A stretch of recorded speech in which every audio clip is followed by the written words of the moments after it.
Local community members gather at Murdoch Park to talk about the South Carolina massacre and how to prevent something like that from happening here. KAKE's Monica Castro was at the gathering as many shared how this week's tragedy left them hurting.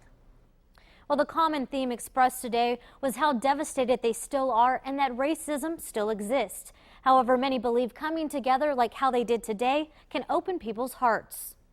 It's a tragedy that shook the nation, even here locally. How many lives does it take before all of us start to wake up?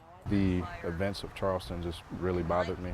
I pray and hope that this doesn't become normal for us. That's why community members here gathered together to talk about the tragedy itself and the underlying issues, one of which is racism. This is a bigger issue than little petty differences. And so ingrained in our society and culture that we have not resolved it. My life is always interpreted by others in a different way. You know, I'm called a thug.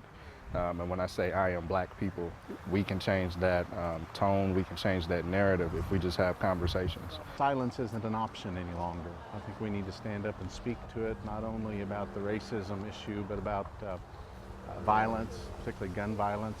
During this event, through music, Hate is too great a way to pay. artwork, and community interaction, the hope is to bridge the gap.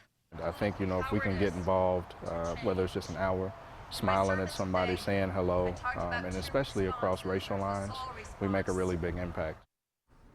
Now, during the event, they painted a mural using the words and emotions people were feeling about the tragedy.